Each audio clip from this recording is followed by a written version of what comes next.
Nicks and bruises, we are back. Shout out to the chat. Yo, Black is time. I got the Queen with me. We got a short show lined up today, but yeah. What's up, Queen? I'm good. I'm good. We go from not having any shows to 2 shows in one day. I'm good. I'm good. Excuse pop, my internet pop. out there is lagging a little bit. No, no doubt. We'll deal with it. What was I gonna? Yeah, I was just gonna say. Sometimes you gotta pop out and show, you know. But Yeah.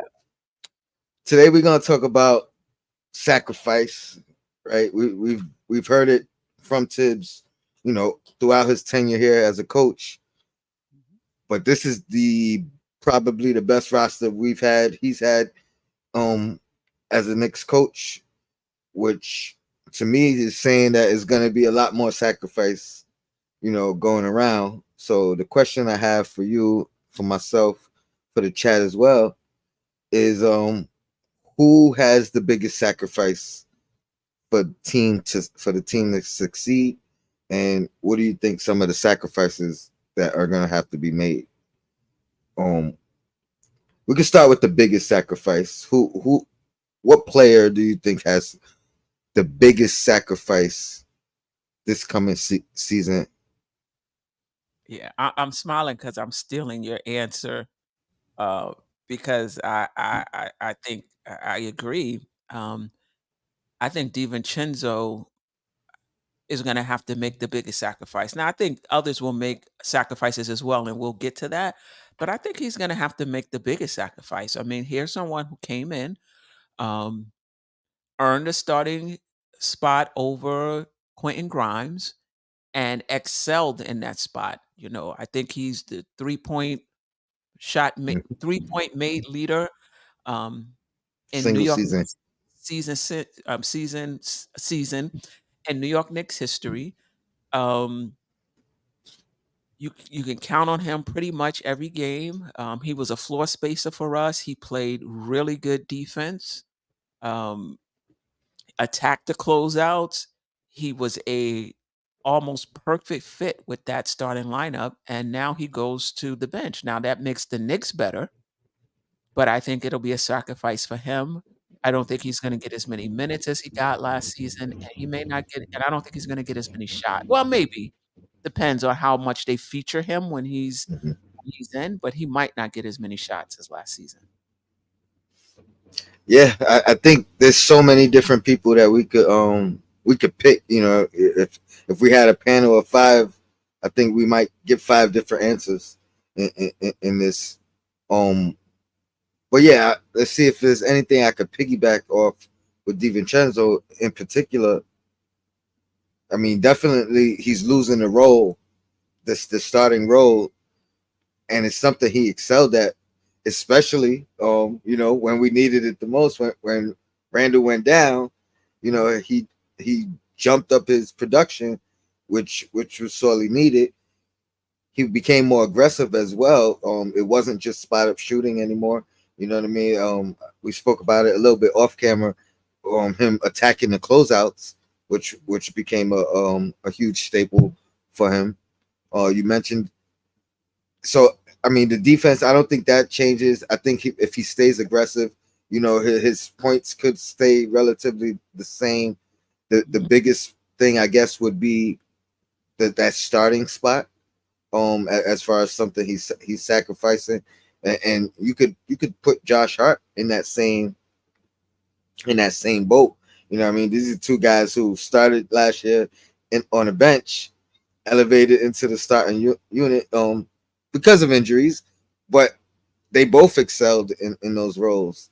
Um, so yeah, I'm a I mean, I guess I think he's the biggest sacrifice as well. But let's go through, a couple of players Mhm. and kind of see if maybe we figure out if somebody has a bigger sacrifice than him. Shout out to the chat. Appreciate you guys jumping in. DK in here. We got Wacko in Brooklyn. Danny. Salute, salute, salute. Appreciate y'all. Um, I mean, let's start. I'm gonna start with Randall. Mhm. Yeah, you know what I mean. number one, I think before he went down, some people may argue this, but I think he was the guy still. Mhm. You know what I mean? Even with the year Brunson had the previous year, I think Randle was the guy. And now he's definitely gonna have to give up that number one spot, based off of not just what Brunson did to end out the season, but now you talk about back to back playoff years where he upped his playoff performance this year, and we didn't know if he could do that based off what he did last year. That was one of the first questions we had in the offseason last year was, can Brunson improve? You know what I mean? Can he be better than he was? And he sure enough did in multiple aspects. So I mean, that's a huge sacrifice in itself, relinquishing that number one spot. I mean, and some may argue that he doesn't have to, or Mhm. he's retains it when he comes back healthy. That is yet to be determined, but as of right now, I think he's gonna have to sacrifice that for sure, giving up that number one spot. Um, Anything you want to add for Randall in particular, other than the spot? I mean, you could talk about shots, shot attempts that might go Yeah. down. You know what I mean?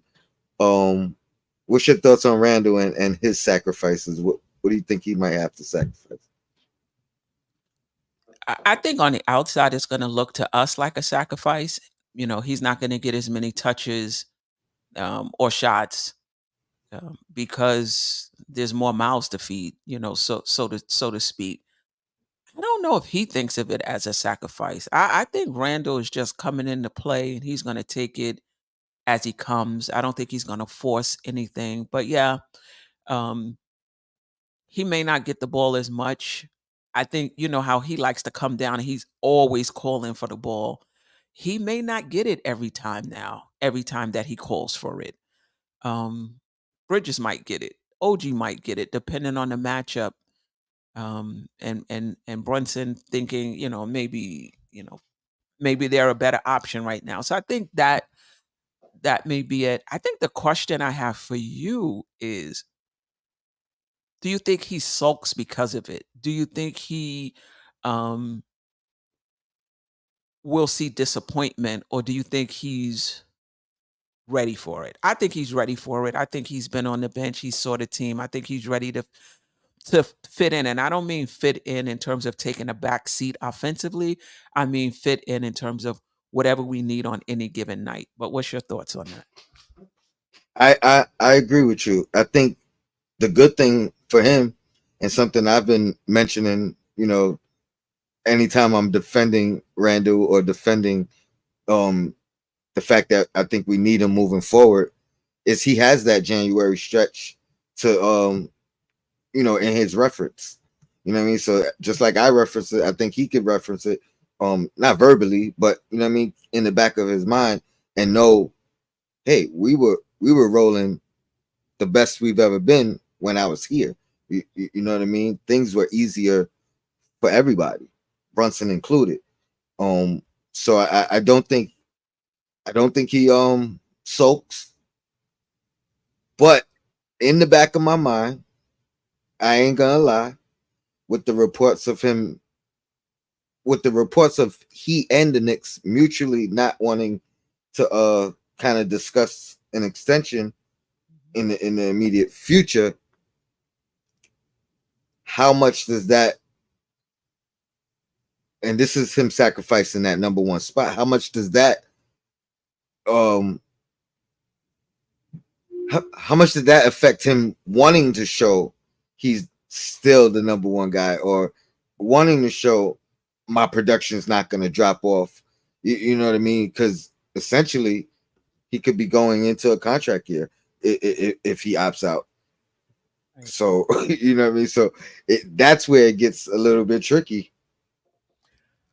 Yeah, yeah, yeah. Um,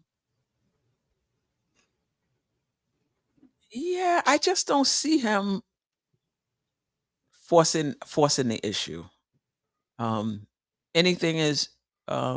anything is possible with Randall. I think in years past, he seems to operate not all the time, but sometimes the narratives impact him. Oh, he's shooting too much. Now he just want to have a game where he's passing. So, um, people saying, "Oh, this is Brunson teams now." Could he feel like, "Nah, I got to come in and show that it's if it's not mine, it's just as much It's mine." it's Yeah, ours. Yeah. hours. That's possible. I just think,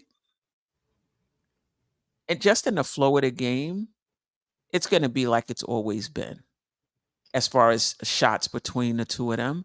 And I think both of their shots come down because there's just other players on the team. Yeah, and the good thing is, like, forcing it now is going to be very visual. You're going to be able to notice it and see it immediately. You know what I mean? Because he's surrounded by better players. You know what I mean? It's going to be more noticeable if it does happen. So to me, what I'm saying is there's less reason for him to force anything. You know what I mean? Like Tibbs has always said, um, the game will tell you what to do. You know what I mean?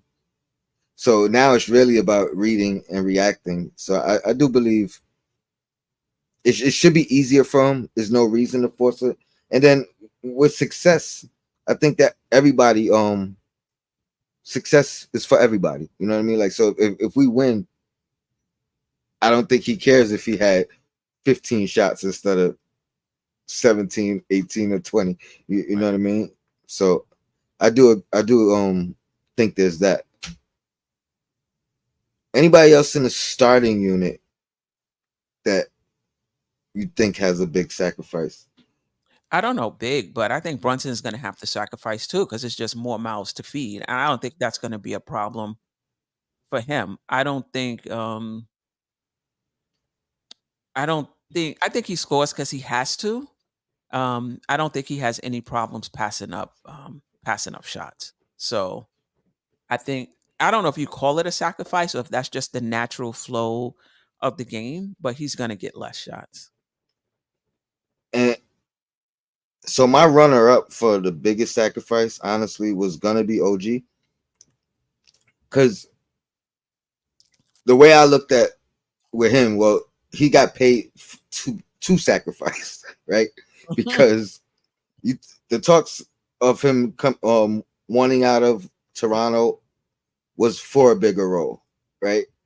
And then he comes here, and we wanted him to be the defender that he is. Mhm, We wanted him to be a little bit more aggressive and things of that nature. He showed it in spurts. I think he surprised some people with some of his offensive ability.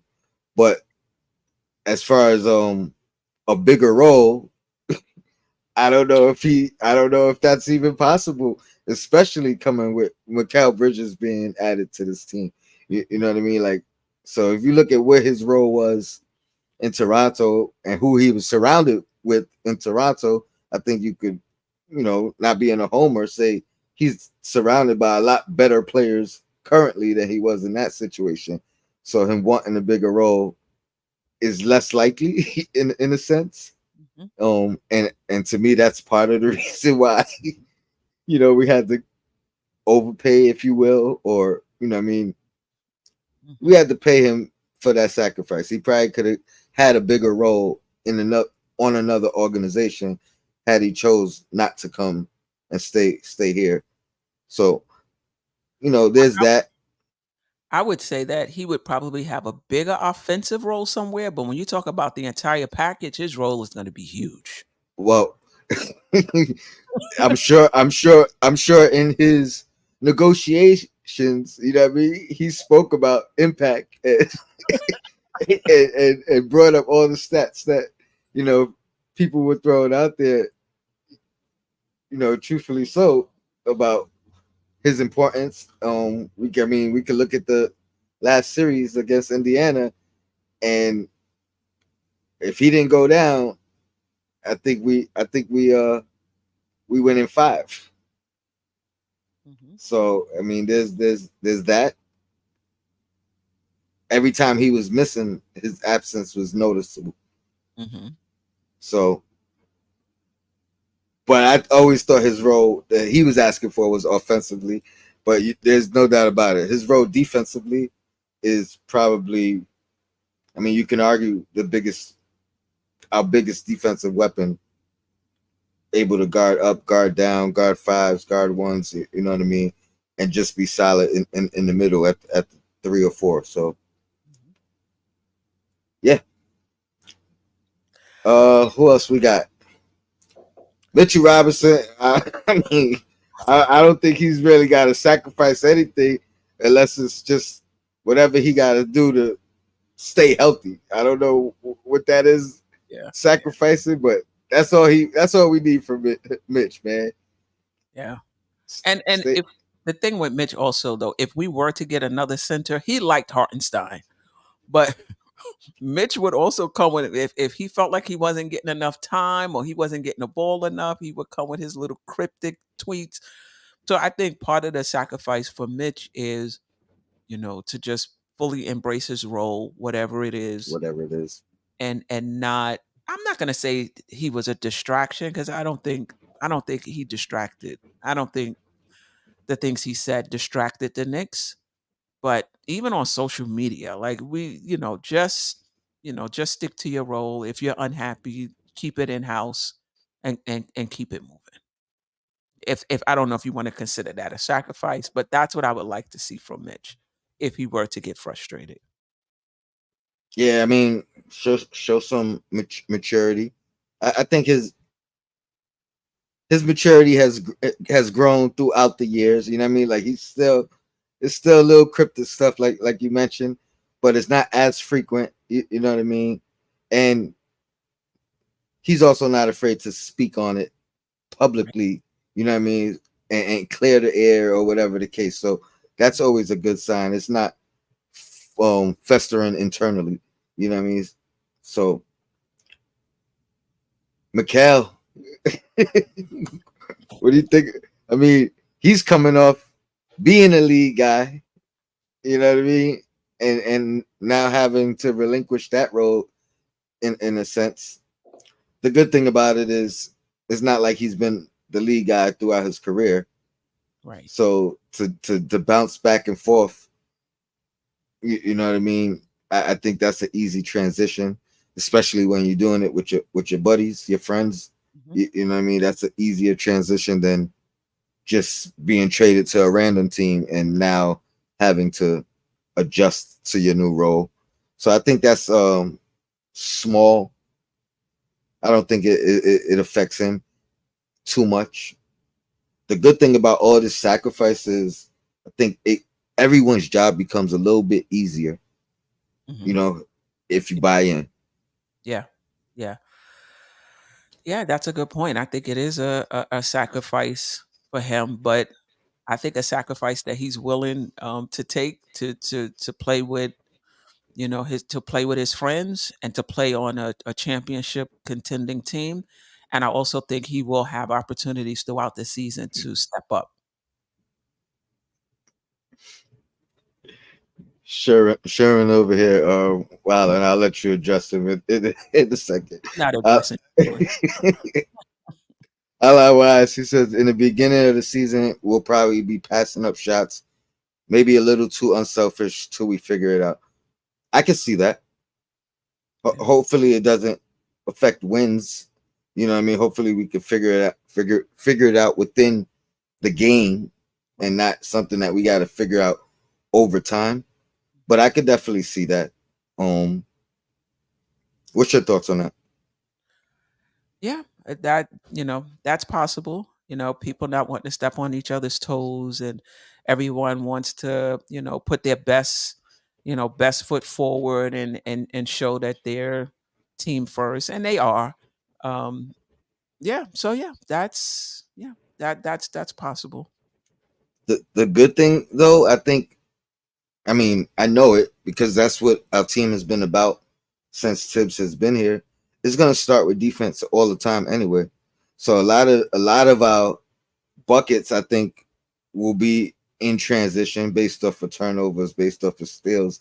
You know what I mean? And when you're in those type of situations, it's far less likely that anybody is like being selfish. You know what I mean? Like usually when it's a steal, it's a leak out, you looking ahead in those situations as opposed to a half court set where, you know, that's when things tend to get a little bit more um individual. Right. Right. Couple more guys I just want to talk about sacrifice with. Josh Hart. I mean, I swear you could really make an argument for any one of these guys, right? You Josh Hart. So you talk about minutes, guy who was leading us in minutes for a long time, Mhm. complaining when the minutes were down, complaining when the minutes was too much. But obviously, you know, again, him and DiVincenzo going back to that second unit, that's huge sacrifices. Um, I don't know if Hart is going to be obligated to play the four spot as much, which may relinquish some minutes from Mhm. him. You know what I mean? Like he was able to get some of these minutes playing minutes at the four, playing minutes. Um, I mean, with Randle out, you know what I mean? Randle's back. That's gonna take away a lot from what he was doing. Now you got Macau here who's able to guard up and play the three as well as the two. Um, I mean, you spoke about it on the show earlier. You said you think DiVincenzo might have to play some one and two. Hart might have to play some three and four, just so these guys get adequate enough minutes. And I mean, I can see that. You spoke about Mikal being an Iron Man, and it, you know what I mean. I Maybe don't hit see it in less than 36. so so Yeah, it's like you 36. know where are these guys gonna really get their true minutes from? And I mean, for Hart, he's always been well, I shouldn't say that because he started in Portland, but I think he's used to coming off the bench. So I don't know how disappointed he's gonna be in that. I could see DiVincenzo, even if he doesn't say it, might be a little disappointed that he has to come off the bench. Maybe it's a little more palatable because it's for his guy. Um Hart, he's used to coming off the bench, but the larger this rotation is, the less minutes they're gonna get. And that's where the sacrifice comes in because I don't think Tibbs is gonna play 10. But if he does, how many minutes is Hart getting behind Randle if he's the backup four? He's going to play the Obi Toppin minutes, right? 17 minutes, if that. How many minutes is DiVincenzo going to get behind Iron Man Mikal Bridges? 14, 12 minutes? Like Hmm. it's just not going to happen. I just don't see Mikal and Hart playing less than 20 minutes, and that means they're going to have to get time somewhere else. Let me ask you this: how much does the sacrifice hurt these guys? How can they expect to have peak performance without having maximum playing time? You know what I mean? I would think you know it gets harder Mhm. to play efficient long. You know what I mean on short spurts. You know what I mean? Mhm. Where if you know you're getting these minutes, you're not worried about mistakes. Not saying it'll be the mistakes or worry, but you Right. know it's harder. It's more pressure to have peak performance when you're playing limited minutes than it is when you're playing 30 plus minutes. You can make up for a mistake. You know what I mean? You could, or you may not rush a shot when you're playing 35 minutes. You may let the game come to you Right. more. Right. Where now, if you're playing 17, you may be a little pushy. You may want to get your shots up in the time that you have. Right. So how much do you think it could end up being a negative, or you know these guys not performing as well because of all the sacrifice? It's possible. Like, but I don't. I just don't see DiVincenzo and Hart. If we're gonna be at our best, I just don't see them playing 17 minutes. I just don't see it. But yeah, if that was their role, then yeah, I could see them for the good of the team. I need to come in. I really want to make an impact and maybe rush a shot, maybe take a shot they wouldn't normally take because they want to make their impact in the little bit of time that they have. But those guys are integral to what we're doing. The top eight, our starters, Devo, Mitch, um, Hart. I don't see them playing. I see them getting 25 minutes. I don't really know these other players. I'm not sure how Right, much or they really top 8 or top 7 maybe, right?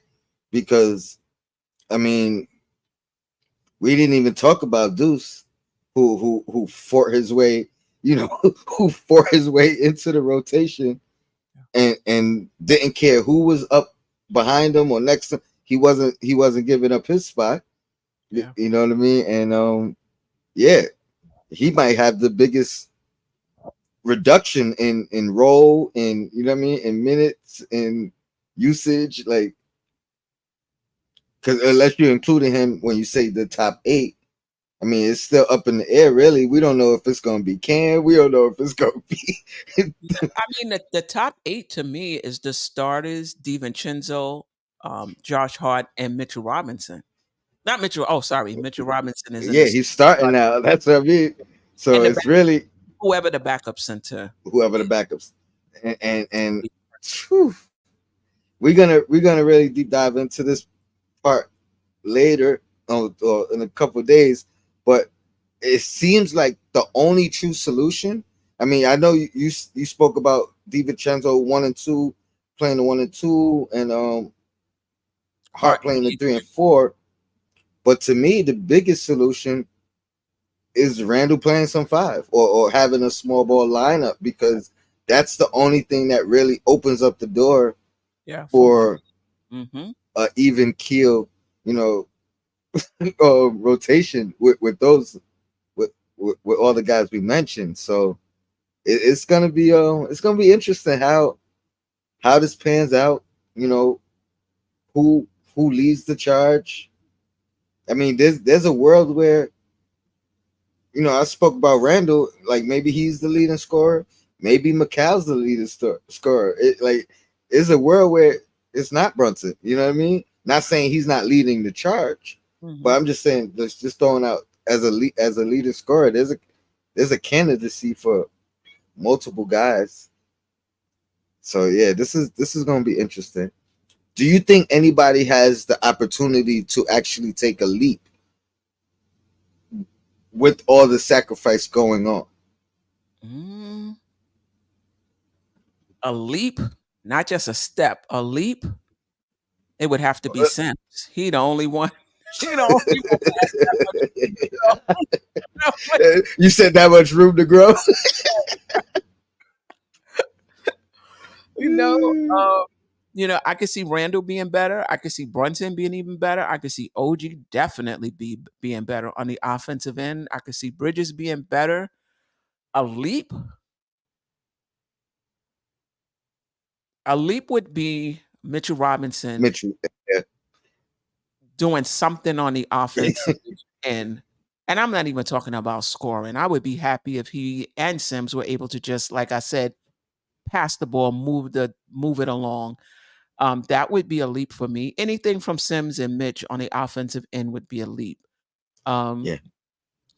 um, McBride being able to run the point guard spot and set us up as a team where there's not a significant drop off.